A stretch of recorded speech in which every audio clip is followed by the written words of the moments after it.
What is it like to come face to face with evil? To confront your worst nightmare? When a killer comes calling, there's often no escape. A man who can kill is evil beyond belief. To truly encounter evil is a rarity most will never experience. I believe in evil, and I have experienced people that are evil. But for those unfortunate few who do and survive to tell the tale, the mental scars often never heal. I couldn't breathe, my eyes felt bulging, all I could see was his face on my face, and he was just staring into my eyes. We meet the men and women whose lives have been forever altered by their brush with the beasts who live among us. This is Encounters with Evil.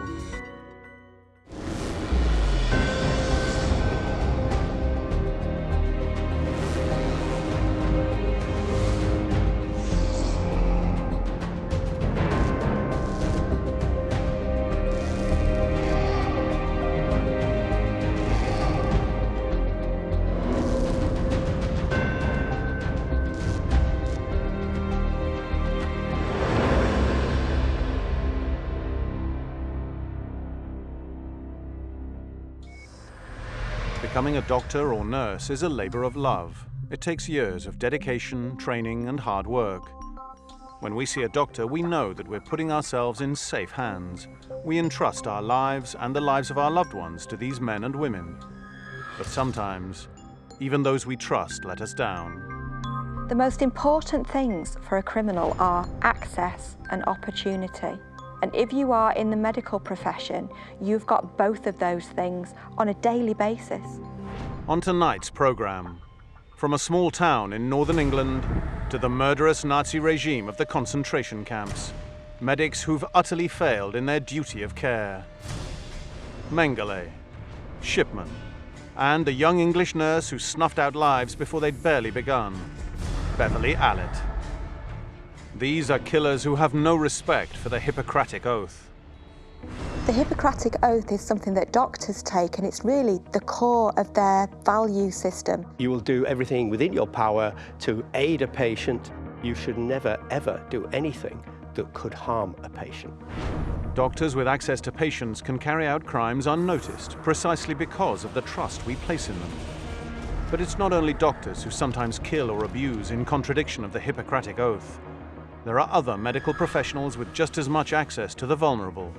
Those angels of mercy, nurses.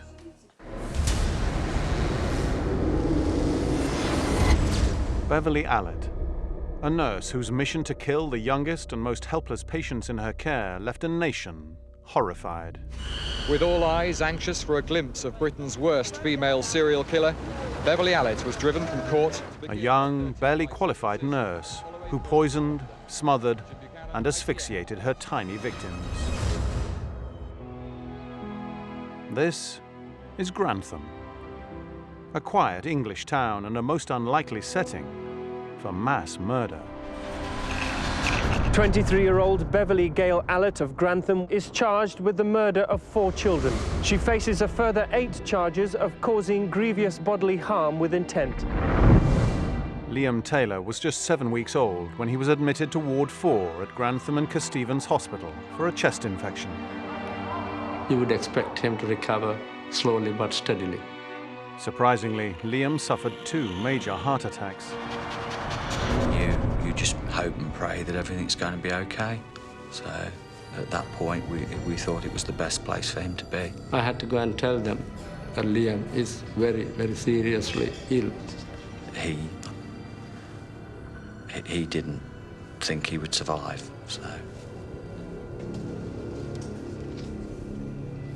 so we took the decision to stay with him. We were both there. We were both there when he died.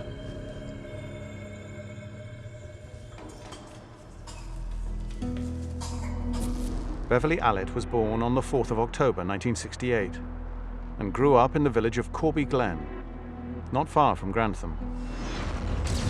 From her teenage years on in school, Allitt craved attention. She would dress herself with bandages and plasters that over no wound whatsoever. And if she did have a wound, she would make the most of it. She would pick at it. She would actually make it worse. So she'd learned, obviously at a young age, that being sick causes other people to care for you and to give you attention.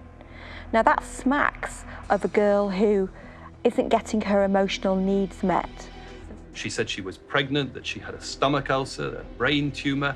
Over and over again, doctors treated her and then discovered she was conning them. She was showing definite signs of Munchausen syndrome. I don't know if Munchausen's is in fact a real disorder. I wonder whether we just apply this label to what is essentially bad behaviour. Whether it was just bad behaviour or mental disorder, Allitt had a tendency to violence, and not just against herself. Her ex-fiancé suffered more than once at her hands. We used to have an argument and she turned around and kicked me in the balls, and I was coming back from Grantham in an old banged out Ford Escort. She just passed a test first time and she started on about that, saying you're a useless driver, and I just told her to shut up and she turned around me and banged me in the eye, 60 miles an hour. She was also an individual who self-harmed while she was an adolescent and a trainee nurse, and while she was a qualified nurse, she was cutting. She had over 100 days absence in her training, so that made her very suspect, to say the least. One of Allitt's former colleagues revealed at the time the pressure staff faced due to nursing shortages at the hospital. This led to Allitt's recruitment. Obviously, Bev Allitt was at every crisis. She witnessed it, and she would take over the care of that child because there weren't enough paediatric nurses. We used to think that she was quite capable. She appeared confident, but she obviously wasn't competent. She didn't have glowing reports from when she was a student, but, you know, if you're understaffed, then you probably low standards. Only 3 days after Liam Taylor died, Timothy Hardwick also succumbed to a massive heart attack.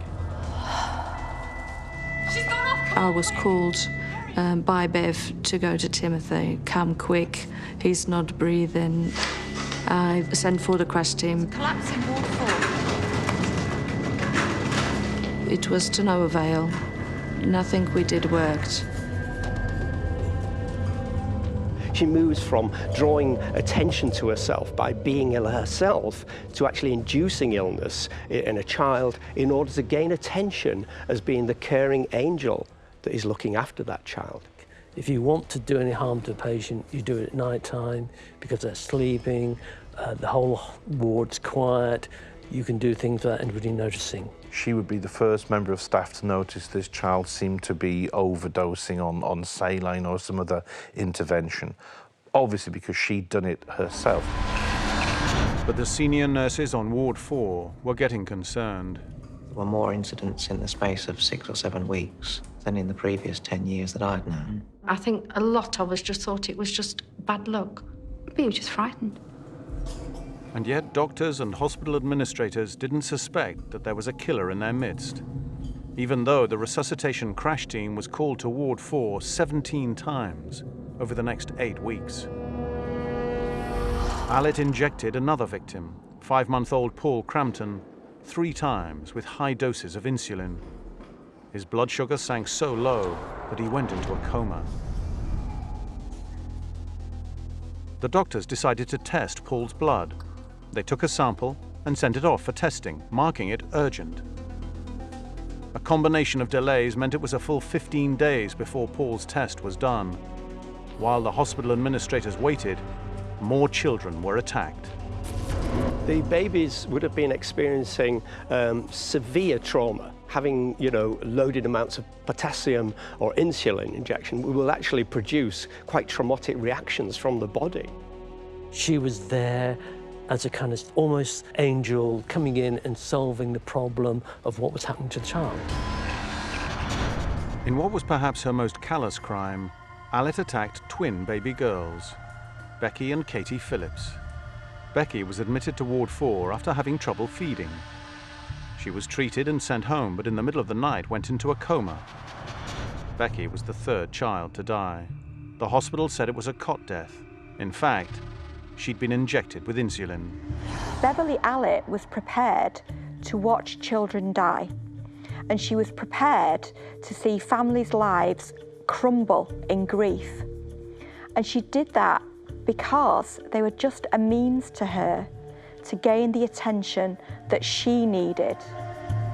Becky's twin sister, Katie, arrived on Ward 4 simply for observation. Allitt not only poisoned her, but broke 4 of her ribs. Allitt breaking a baby's ribs is just indicative of the fact that for her, these victims were just objects. She enjoyed it, and nobody suspected her, and she got a lot of pleasure from that.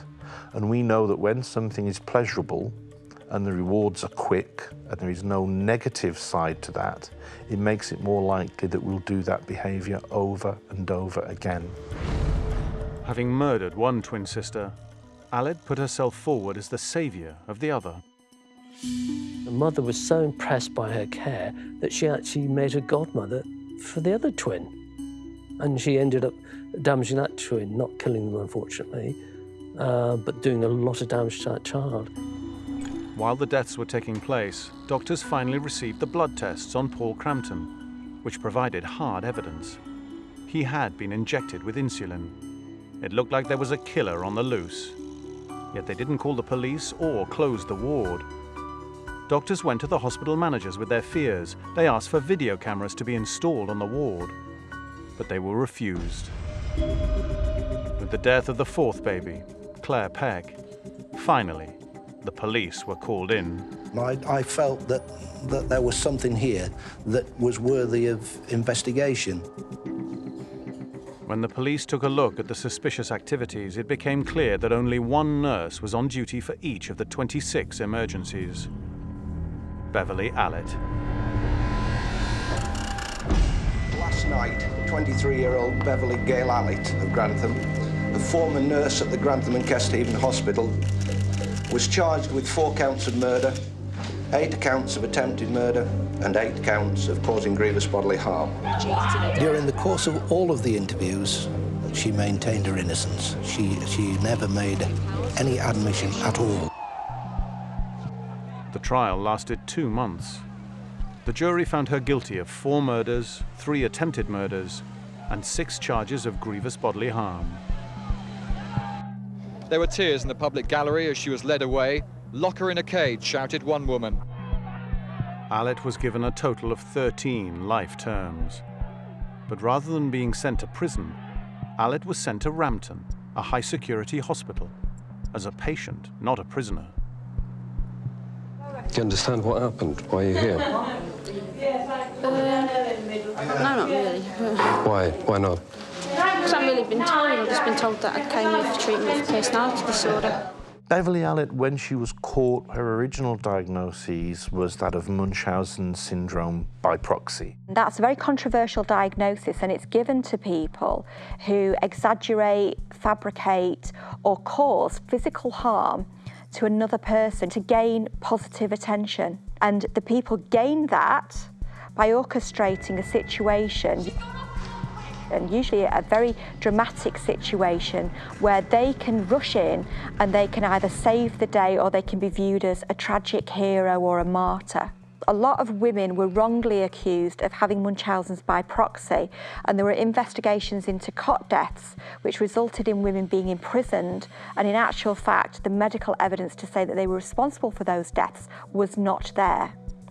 So I think that had Beverley Allitt been tried at a different time, when Munchausen's had fallen out of favour and wasn't so fashionable, there probably would have been a different outcome for her.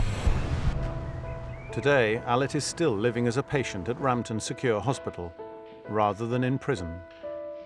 We're out, got more freedom in it. You like it better than where you were before? Yeah. Why? Because I've got more freedom. I'm not locked up all the time. For many, she has literally got away with murder. And still to this day, I still can't get my head round what she did. Allitt was pretty much evil. and showed absolutely no compassion whatsoever. In fact, used children to glorify herself. That's pretty evil.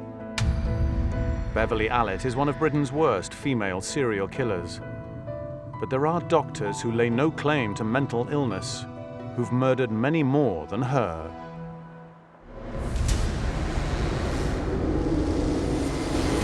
In 1979, while swimming in the warm waters off Brazil, an elderly man named Wolfgang Gerhardt suffered a stroke and drowned. In 1985, that body was exhumed. It proved to be the body of one of the most infamous killer doctors of all time, Josef Mengele.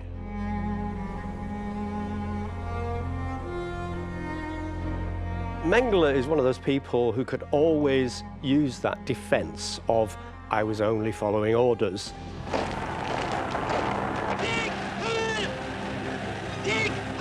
As a student, Mengele focused on the genetics of deformity, qualifying to practice medicine in 1938, just as the Nazis were in the ascendant. Doctors took their lead from party edicts. In this version of the Hippocratic Oath, the SS doctor was to work for the racial community, was to work for the Nordic race, and those outside the racial community, that means the Jews, the Sinti and Roma, or the Gypsies, they had no rights, they had no entitlement to protection. Within 5 years, Mengele's career took him to work at a place whose very name conjures up images of man's inhumanity to man.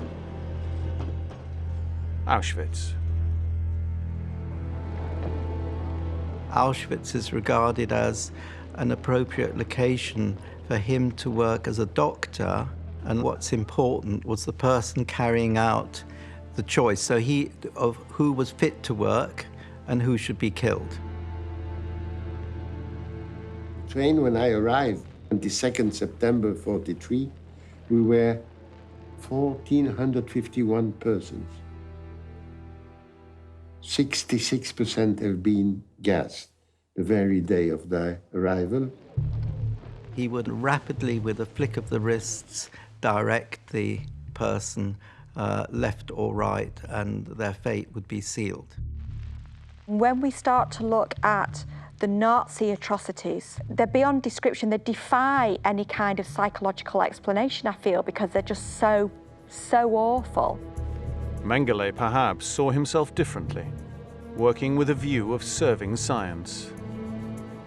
He is doing sanitary prevention work within the camp. That means if there is an outbreak of an infectious disease like typhus, he will send the whole block to the gas chamber. You've got a whole process of brainwashing and being indoctrinated to view your subjects as just that, subjects, less than human, less than animal even, and that allows you to do terrible, terrible things. Mengele realizes that standing on the ramp amidst these hundreds and thousands of Jews, there are twins, and there are others with genetic anomalies like dwarves. One day they find a whole family of 18 dwarves, the Ovitz family, and he realizes that he has a unique opportunity for pursuing genetic research. In 1985, while Mengele was still hiding out in Brazil, survivors of his supposed scientific experiments gathered in Jerusalem. Hundreds of victims of Auschwitz crowded into the mock courtroom as the hearings opened. More than 20 sets of twins have been brought here from all over the world. And today, 40 years on, they were being asked to relive their childhood in Mengele's hospital. The reason he was interested in twin studies was he wanted to see how Germany could affect multiple births and produce an Aryan race much more quickly. Some said it was like a farm for animals, where they underwent operations like guinea pigs. We would have been made pregnant by other twins because he was interested in the genetic results. They're being marched across the camp to laboratories, tests are being done on them endlessly. Twins are injected, they're infected, Each limb, each part of the body is measured in enormous detail. Вместили какие-то бараки, где на нас делали эксперименты медицинские. Нам делали уколы сначала в одну сторону груди. Здесь начались такие шишки большие, черно-синие. Blood is certainly being extracted in very large quantities. They have injected germs into me. Supposedly, I was supposed to be dead in 2 weeks, except that I refused to die. And would I have died, they would have killed my sister instantly. And then compare the two organs of the body, the one that is well and the one that is ill. Siblings are going to be killed. The family members are going to be killed. He is killing twins for scientific purposes. Some of the survivors of this most evil of doctors came forward to give testimony of the atrocities committed in the name of science. Used to get shots every 2 weeks, and then he and his brother couldn't speak. These shots caused what you just seen. His brother died 1 year after the liberation. There was one family, 8 of them are killed to obtain the different colored eyes. He sends organs, bones, and blood back to this Berlin Institute of Ottmar von Verschuur, the Kaiser Wilhelm Institute for Anthropology. At 91 years old, Alina Dabrowska is still consumed by the horror of what happened to her here. For the first time, Alina is shown some of the tools used by Mengele for his cruel experiments, sterilizations, crude transplants, and here, even the typhus she was injected with as a guinea pig to test medicines. I had hallucination. I got a very high fever. But was Mengele evil? Or was it the evil environment of the camp that led him to perform such callous medical experiments on the prisoners? We know that psychopaths have a very limited empathy circuit within their brain. No compassion, no feelings. Mengele couldn't have had those areas in his brain working as a usual human being. He would take them sweets, he would ruffle their hair, he even got them to call him Uncle Mengele. But less than 24 hours later, he could easily sanction their death for scientific purposes in the harvesting of body parts for study. There's one of the prisoner doctors, Gisela Perl. At one point, he notices Mengele's very stressed. She feels that he's going to start ordering the killing of some twins. So she shows him an interesting fetus and diverts his attention, calms him down.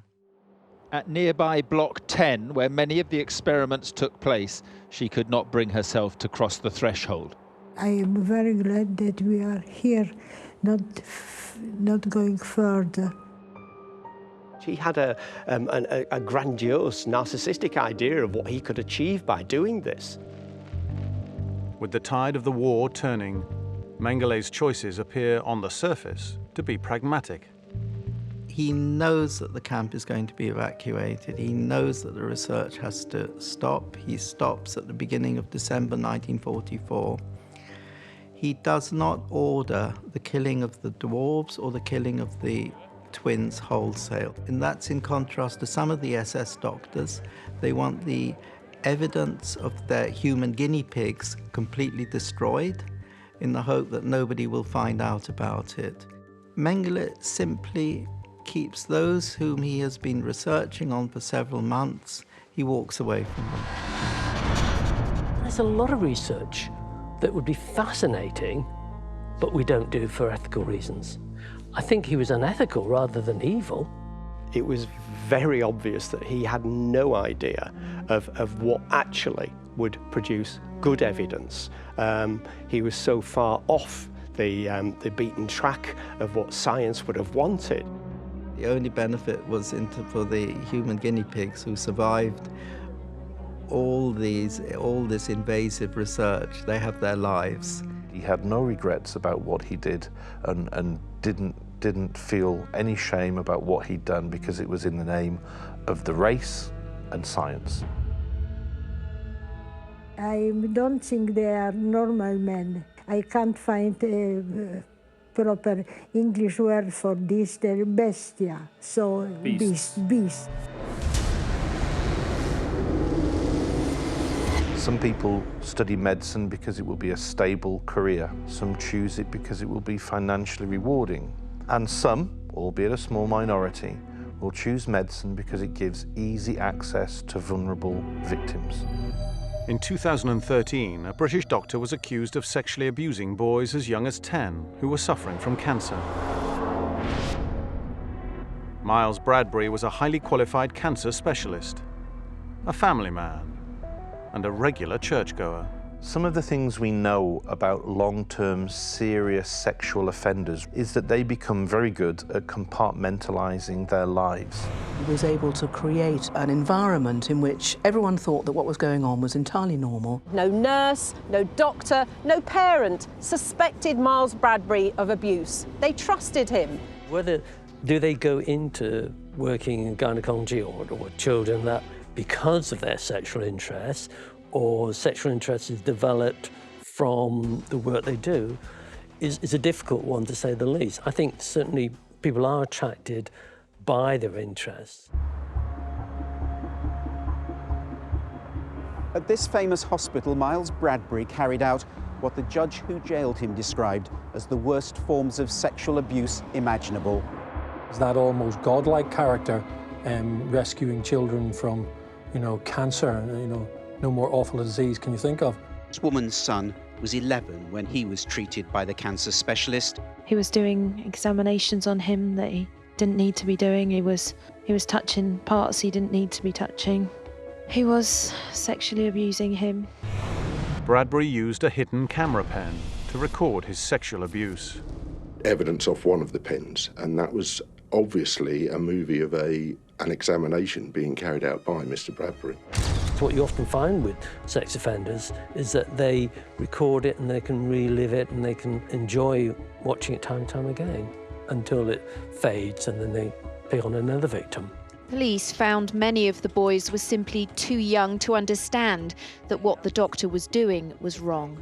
The children were just describing what they thought were normal examinations. Here is somebody who chose to offend against children in a way that was available to him. And sex offenders come in all shapes and sizes, and we find them in all different walks of life. He's clearly someone who has had a paedophilic interest in children for many years, and he's been able to use his job to facilitate access and abuse.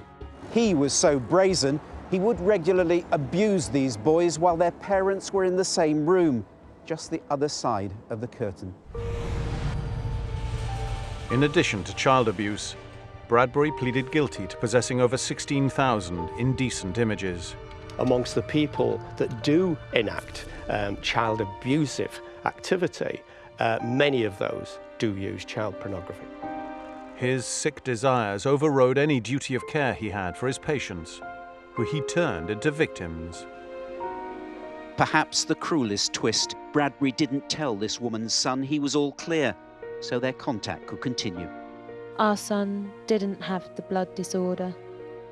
He was seeing him just literally to abuse him on a regular basis.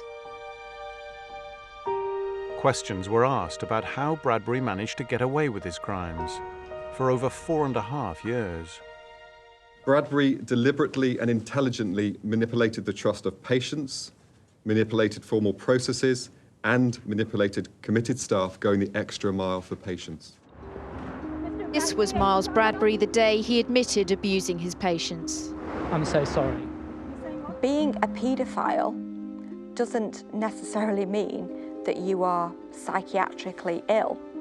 People say, well, they've got to be sick, but actually in legal terms, they're not.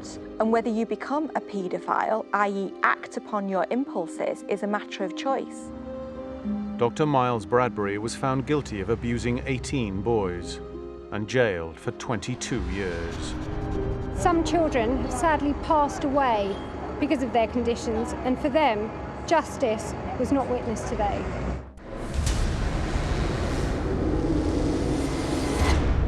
Bradbury abused his patients horrendously. But 15 years before, one doctor forever changed the landscape of British medicine. Harold Shipman. Dr. Harold Shipman was brought to court from Strangeways Prison, where he's being held on remand, to hear a QC describe him to the jury as a man who found the drama of taking life to be to his taste.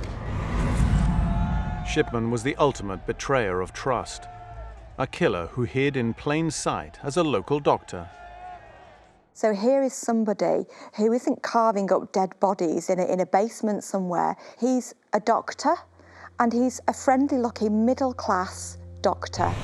We'd had Dr. Shipman for over 20 years. My gran worshipped him. He got this impression from home that he was something special. And the person who made him believe he was something special was his mother. We know that Shipman was adored by his mother. He was a favourite of his mother. She sent him off to school at 8 in a bow tie. How many children go from a council estate, go to school in a tie, let alone a bow tie? When his mother was diagnosed with terminal lung cancer, the adolescent Shipman looked after her, right up until the day she died. He was 17 and she was literally on her dying bed. The doctor administered probably a higher dose of morphine, as often is the case in these circumstances, which would have allowed his mother to drift off relatively painlessly and never particularly wake up again. On the night his beloved mother dies, 17-year-old Harold Shipman reacts by going on a grueling nighttime run through the rain. He went out that night and he ran all night. His brain will have been inundated with very high levels of endorphins, which are 1,000 times more powerful than morphine, and will have given him a massive sense of reward. And it was probably one of the templates that set his killing career into operation. I just don't go for the morphine and the mum and everything else. I think it's convenient. People like to use that as a convenient excuse. It may have influenced him more strongly into going into study medicine when he was older, but I don't think it was influential in his decision to offend. Of course it must have affected him when he saw her go through cancer and when he saw her ultimately die of that. And he saw the GP come round and he saw his mother gain some relief from injections of morphine. But it's a huge leap to say that this caused him to go out and kill his patients. By 1974, he was a father of 2 and joined a group medical practice in Todmorden, Yorkshire. And it's here there is the first inkling that all is not right with Shipman. Shipman secretly rewrote patients' records. He prescribed drugs for them, which he never administered to them. He used the drugs himself. He was hooked on pethidine and deceived his patients and partners to get it. You get huge mood swings with pethidine because you initially get a euphoric hit and you need more and more of it to get the same effect. But then you get a real downer with that because actually the effects are very, very short term. He wanted to soothe his psyche. He was a troubled soul. In 1975, he was reported to the General Medical Council in London. And what did they do? They refused to strike him off.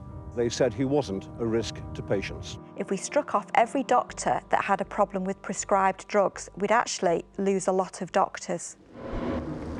By 1979, Shipman moved to Hyde in the Greater Manchester area. He originally joined the Donnybrook Medical Centre as a GP and then set up as a sole practitioner. He was very popular. A lot of the old dears in Hyde loved him because he seemed to have time and energy to talk to them rather than just next. And they loved him for that. He clearly was a very talented family physician and he wanted to be dealing with medical issues.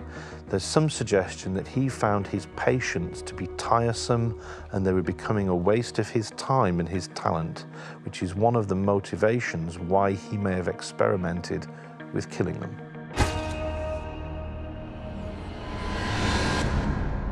Little did his adoring elderly clientele know that an appointment with their doctor was also a potential encounter with their executioner. 81-year-old widow and former mayoress of Hyde, Kathleen Grundy, died at the end of June. Her body was found inside her 17th century cottage on the outskirts of Manchester. Mrs. Grundy's daughter became suspicious when she discovered her mother's £386,000 estate had been left to Dr. Shipman. But the GP said he had no idea the new will would leave the house to him. When he'd been asked to sign a piece of paper, he didn't know what it contained. Utter stupidity is how I would describe how he got caught. He faked a will. It was badly typed, badly worded. While a lot of old people will leave money for the GP, a few £100, a few £1,000, he was greedy and said, I want the lot. It was quite obvious the will was faked. Shipman was arrested on the 7th of September 1998 and charged with the murder of Kathleen Grundy. I'm giving you the cause of death. Fatal overdose of morphine or diamorphine. They've asked you to comment about that. And I have commented. I've said that I had my suspicions that she was actually abusing a narcotic of some sort, or at least taking a narcotic of some sort. 89-year-old woman who's former mayor of Hyde, highly respectable person, and he tried to say that she was a drug addict. I suggest to you that you have injected Mrs. Grundy with a fatal overdose of morphine that brought about her death. No. He was very arrogant in his interviews. He didn't think a detective was high enough status, a man of his ability. Shipman never admitted guilt. He said he wasn't responsible for any of the crimes, and of course he wouldn't take part in the interviews, quite infamously refusing to give any comment in all the hundreds of hours that he was interviewed by detectives. But police had their suspicions that Mrs. Grundy wasn't Shipman's only victim. Greater Manchester Police say he was only arrested in connection with the death of Mrs. Grundy. But this morning they've issued a statement saying, as a result of these charges, police will be making further inquiries into a number of other deaths. Dr. Shipman gave Ivy Lomas a lethal overdose of morphine, and then as she lay dead in his treatment room, he went on to see 3 other patients. Only then did he raise the alarm. I think that he chose his victims not because they reminded him of his mother.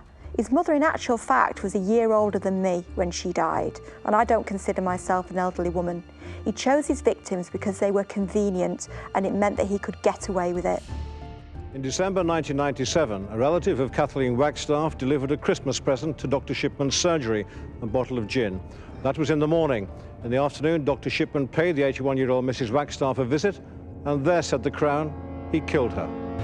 He felt probably quite comfortable going into their homes in a one-to-one situation with no one watching his back, as there would be in a surgery. After a tearful 20-minute court appearance, Dr. Harold Shipman was driven back to prison where he's on remand. Tonight, the 52-year-old general practitioner stands accused of killing 4 of his patients. Even though he was now accused of killing 4 women, the police were sure there were more innocent elderly victims and set about a grisly task.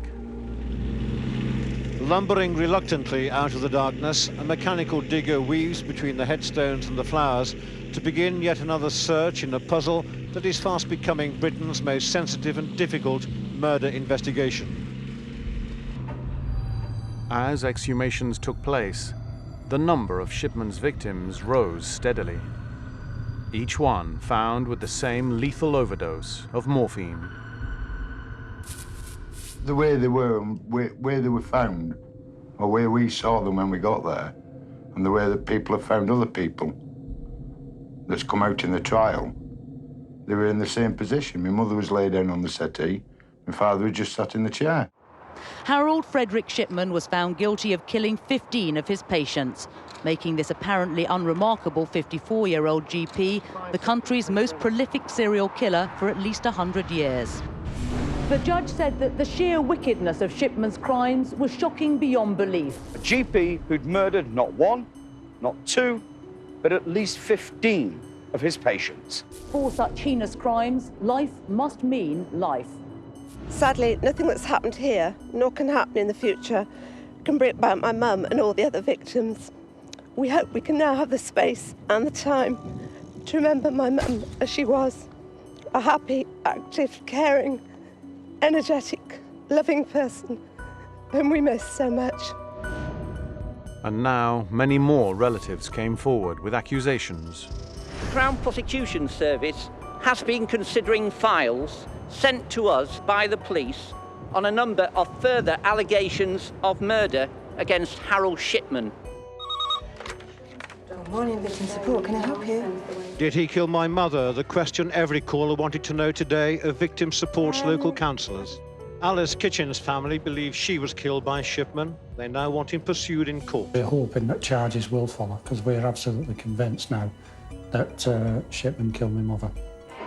It was people like these that Shipman chose to end their lives. And with a few moments of silence, they remember their two friends today and all the others, those they know about and those to come. In July 2002, a full report into Shipman's killing activities was published. Dame Janet Smith's first report from the Shipman inquiry has reached a shocking conclusion. The crimes of Dr. Harold Shipman are unparalleled in history. How many patients can I kill before I'm found out? How can I prove I am cleverer than the society which thinks it caught me out? The figure of 215 killings may not represent the true total. And we don't know exactly how many people he killed. He enjoyed that sense of control over that person, ultimate control, godlike control. His main purpose, if you like, in life was a kind of love of delivery of death, which is pretty close to being a necrophile. You would never ever imagine that your doctor was going to be Britain's worst serial killer. It was very difficult. We thought he was looking after us on a personal level on that day. If I could have 5 minutes alone with him, as most families, they would just like to know why. I would say to him, why did you have the right to take my father's life? What gave you